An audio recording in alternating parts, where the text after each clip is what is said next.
Hello, class. Happy Sunday. Today is November the 3rd. Cannot believe it's November already. And we're rolling right along into the holidays. But I wanted to touch base with you guys today, and let's talk about where we're going in Unit 3. Unit 3, we're going to talk about some statistical, strategic and tactical planning. My words kind of crossed there. Planning. And we're also going to talk about ethics. So what I really want to focus on from my short video here is the concept of ethics. And then I'm going to explain a little more about your Unit 3 assignment. And I'm going to go over the rubric with you so that you can see what you need to do this week.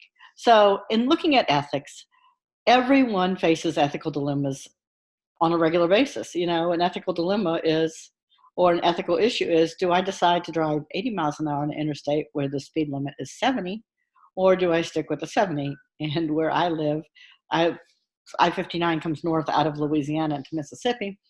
And if you do below 70, you're probably going to get blown off the highway. Last night I was coming home very late, and I was doing, I'll admit, 80, and I was behind the traffic. And two guys were racing, one in a Dodge Challenger, one in a Corvette, on either side of me on the 3-lane road, came past me, and remember, I'm doing 80. They rocked my car. That's a bad ethical decision on their part because they could have killed somebody. So that's a life ethical decision. We're going to be talking about business ethical decisions. One of the things I want to talk about and use as an example, and I'm going to flip over and share my screen because I want to talk about a couple of things here. The first one I want to talk about is, let me get my picture. Where did it go? It disappeared on me. It was here. If you guys give me a second, I'm going to find it again. Let me just go to Google Chrome. That's my Chipotle example, and it's in there. Okay, let me go here. Sorry about that. All right, so what I wanted to talk to you guys about was this. This happened 4 weeks ago in downtown New Orleans. This was the Hard Rock Hotel. And I'm very familiar with this area because I worked in an office building, and you can see it back in this area. I worked for Pan American Life. And at one point, I worked in this office building right here. This is the Sanger Theater, which is where they do a lot of the artistic productions. And this happened on Saturday. Tuesday before, I had been right here because I went to see Wicked. So I was standing right there with my friends. And we were speculating about how long it was going to take to open the hotel. So this came down very quickly at 9:30 on a Saturday morning. There were workers inside. 3 were killed. They have found one of the bodies. They have not found the other 2 because they are not able to get into this area here. If you look, okay, so I'm going to give you a little more, so I want to talk a little bit about this, give you a little more perspective if you haven't been in New Orleans. This is Canal Street. So this is the main thoroughfare that you see on most of the tourist type pictures. This is the Roosevelt Hotel. This is the old Maison Blanche building. It's a hotel. This is a hotel, a hotel. This is a parking garage where people had their cars. This is the New Orleans Athletic Center. This is an abandoned building. Medical Center of New Orleans is a lot of it's right in this area. This whole area, I'm going to draw my cursor around, is now closed off. This is a main intersection. This is a main transit terminal through here. This is where a lot of the buses and the streetcars go. So my point being, so here you see workers are missing. One of the latest headlines that came out, and I'm going to see if I can find it, and it was on NOLA.com. They tried to implode the cranes. That didn't go so well for them either. I can't find it right away, but I'll go over it with you. They're saying that the cement was not cured enough to remove the support beams that was holding it up as the construction. And I'm not an engineer, and I don't think any of us are, but there's some kind of way there's support beams that hold the cement. And they were in such a rush to get this done that they removed the beams without the cement being cured.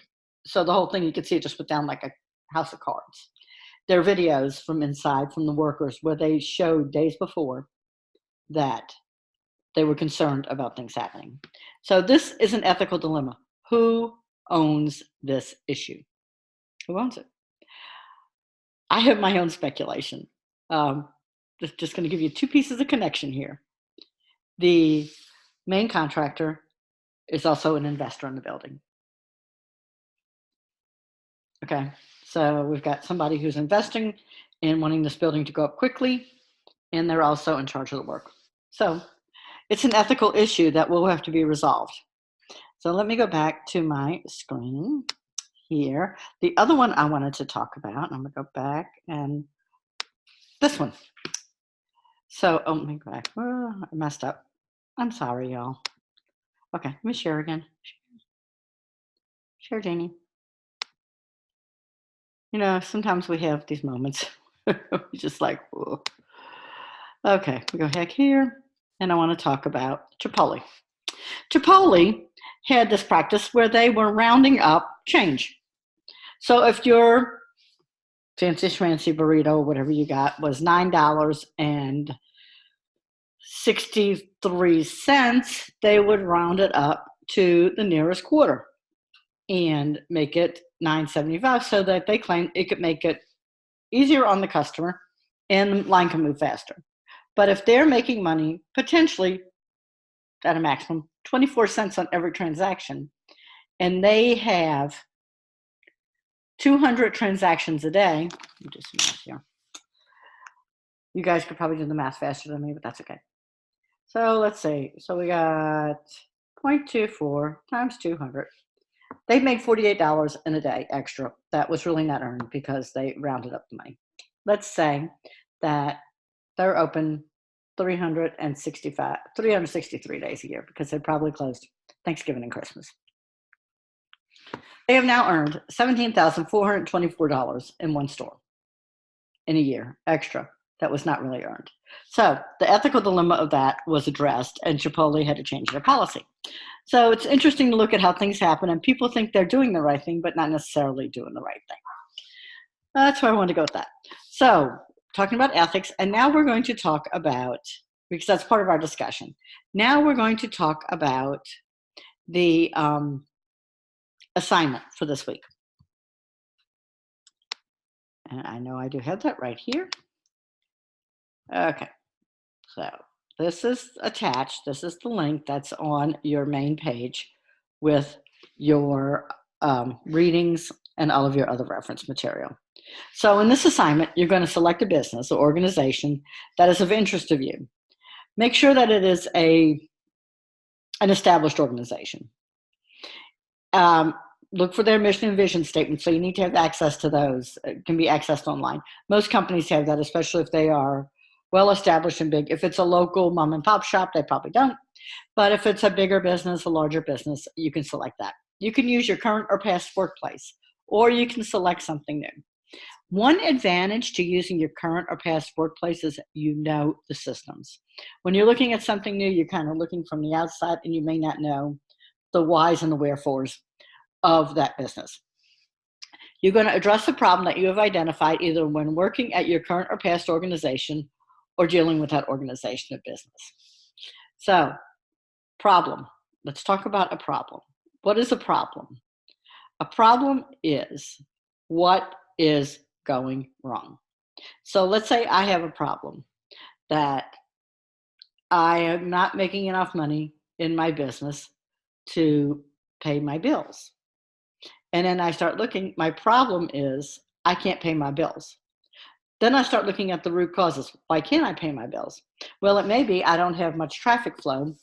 And one of the examples I could use is there's a really, really cute gift shop in Slidell that it was in a shopping center with the Winn-Dixie and a couple of other things.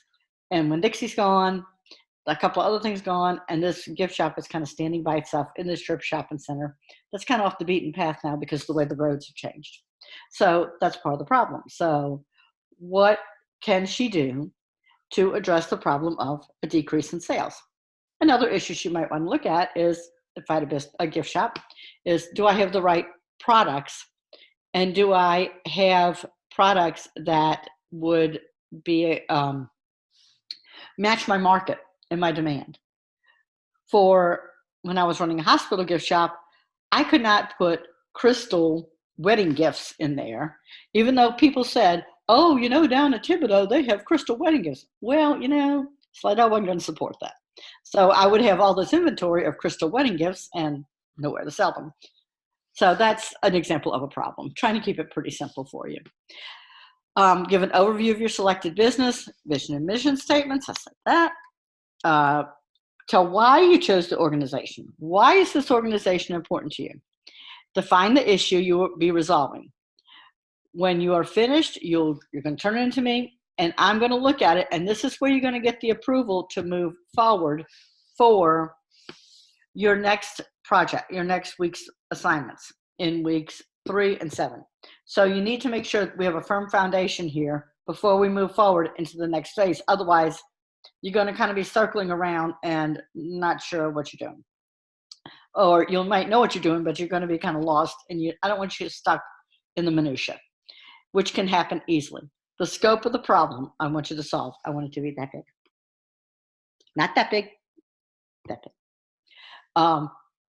Because it needs to be manageable. You need to be able to find a solution and come up with a plan for the problem. I would not even attempt to address a problem for a corporation that's a huge corporation, because they are so embedded. Some of the problems are so embedded and so deep that you're going to have a hard time. And it could be, I know some of you work in medical practices, and it might be that your problem is the customers or patients are complaining that your wait times are too long. So you might want to look at that.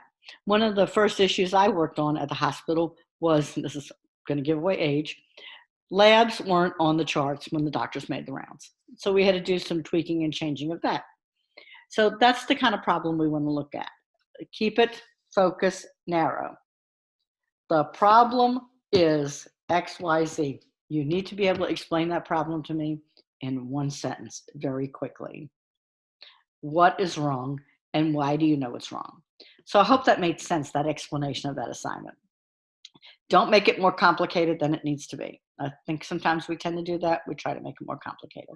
Don't make it more complicated. All right, you also have this week 2 discussion posts. So I'm going to be looking at those. So looking for those. Those will be due on Wednesday. Interesting information, we've talked about with decision making. Decision making is, it's so much information on it. It's a very complex thing. And one of the things, and this is a fun kind of thing, if you have not heard of the Mandela effect, I want you to look at it and see what the Mandela effect is. And it talks about decision making, but it's also how we think and how we process information and how we believe something might be true that's not really true because it's in our collective consciousness. So look at that. There's some great examples out on YouTube and the internet on the Mandela effect. Interesting concept. So with that being said, I'm going to let you guys go. I hope you have a wonderful day, a wonderful week. I will be grading tomorrow, and we will move forward into week 3. Now, if you want to send me your concept of your paper, what you're thinking about doing, if you're kind of like, well, maybe I could do this, maybe I could do that, send it to me. Post it in the Ask the Instructor link for me, because that's the easiest place for me to retrieve them. And I will take care of it for you, and I will give you some feedback on it. Very happy to do that. So you guys have been great so far. Let's keep moving forward, and I will be talking with you throughout the week. Bye-bye.